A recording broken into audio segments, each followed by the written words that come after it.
Il y a des matchs nuls qui rassurent, et puis il y a ceux qui inquiètent profondément. Celui contre le Mali, il fait partie de la deuxième catégorie.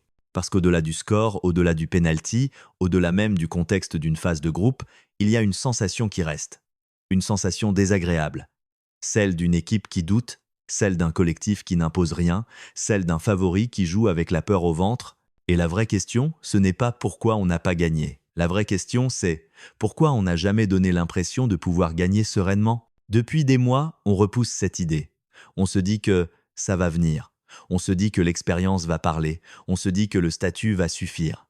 Mais le football ne fonctionne pas comme ça, surtout pas en Afrique. Ce match face au Mali, ce n'est pas une anomalie, c'est un signal. Un signal qui nous dit que le Maroc n'a plus l'avantage psychologique qu'on lui prête. Un signal qui montre que le milieu de terrain peut être dominé. Un signal qui révèle des choix discutables, des rôles mal définis et surtout une lecture du match qui pose question. Parce que non, le Mali n'a pas joué un bloc bas pendant 90 minutes. Parce que non, le Maroc n'a pas été étouffé par un plan ultra défensif. Et parce que oui, sur certaines séquences, c'est le Mali qui a dicté le tempo. Et ça, c'est là que le malaise commence. On parle d'une sélection qui vise le titre, on parle d'une équipe qui arrive avec l'étiquette de favorite. On parle d'un groupe qui doit assumer, contrôler, imposer. Or, ce qu'on a vu, c'est une équipe prudente, parfois passive, parfois hésitante, une équipe qui attend plus qu'elle ne provoque. C'est un peu comme une formation qui joue à domicile, mais qui recule dès la première pression adverse. Elle ne panique pas ouvertement, mais elle ne domine pas non plus. Et dans une compétition comme la CAN, ce flou-là, il coûte cher. Dans la suite, on va comprendre pourquoi ce match compte autant, pourquoi il dépasse largement le simple 1-1, et en quoi il révèle des problèmes plus profonds que ce qu'on veut bien admettre aujourd'hui. Ce match-là, il compte parce qu'il brise un récit. Depuis la Coupe du Monde, le Maroc vit sur une idée forte, celle d'une équipe devenue mature, solide mentalement, capable de gérer les temps faibles et d'imposer son rythme quand il le faut. Le problème, c'est que contre le Mali, ce récit ne tient pas. Dans une CAN, la première journée sert souvent de jauge, pas forcément pour le classement, mais pour la crédibilité. Et sur cette journée-là, toutes les grandes nations ont envoyé un message, même imparfaitement, sauf une, le Maroc. Et ce n'est pas une question de talent individuel, ce n'est pas non plus une question d'arbitrage, de chaleur ou de conditions, c'est une question de dynamique collective. Quand tu regardes le match, tu vois une chose simple, le Mali n'a jamais été impressionné. Ils ont joué libérés, ils ont combiné, ils ont osé, et surtout, ils ont gagné la bataille du milieu. Dans une compétition africaine, c'est souvent là que tout se décide.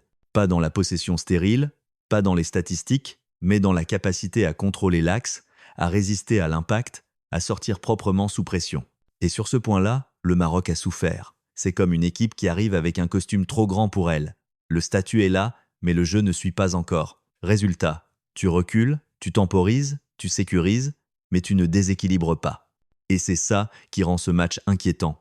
Le Maroc n'a pas su accélérer quand il le fallait. Or, la CAN ne pardonne pas ce genre de flottement. Parce qu'après, ce ne sont pas des matchs de gestion qui arrivent, ce sont des matchs de tension, des matchs où chaque duel compte, des matchs contre des équipes comme l'Égypte ou le Sénégal qui savent parfaitement attendre ton erreur, et quand tu montres dès le départ que tu peux être mis en difficulté par une équipe bien organisée, bien mobile, tu offres des idées à tous les futurs adversaires.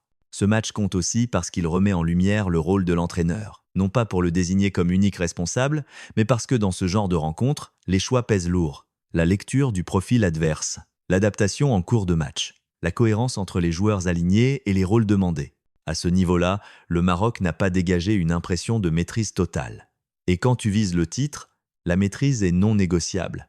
Enfin, ce match compte parce qu'il touche au mental collectif. Quand une équipe commence à douter trop tôt, quand elle se regarde jouer, quand elle se crispe, ça se voit.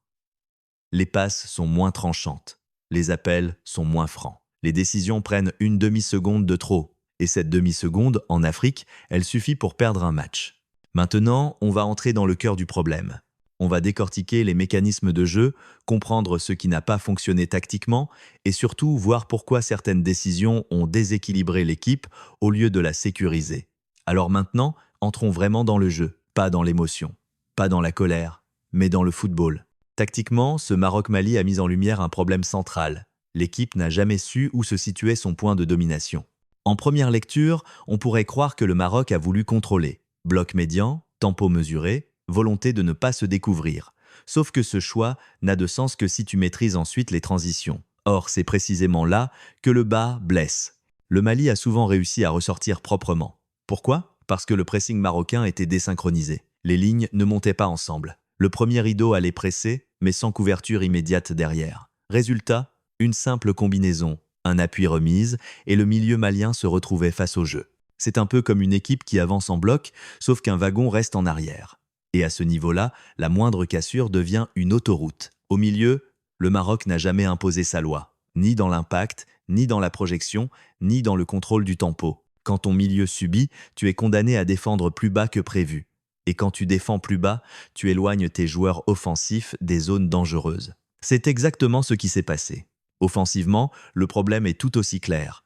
Les profils alignés n'étaient pas complémentaires. Prenons un exemple simple. Si tu veux attaquer une équipe mobile qui défend en avançant, tu as deux options. Soit tu attaques la profondeur, soit tu fixes pour libérer les couloirs. Or, le Maroc n'a fait ni l'un ni l'autre de manière constante. Le jeu est devenu trop frontal, trop prévisible, trop lisible. Et dans ce contexte-là, un joueur comme Brahim Diaz faisait figure d'exception.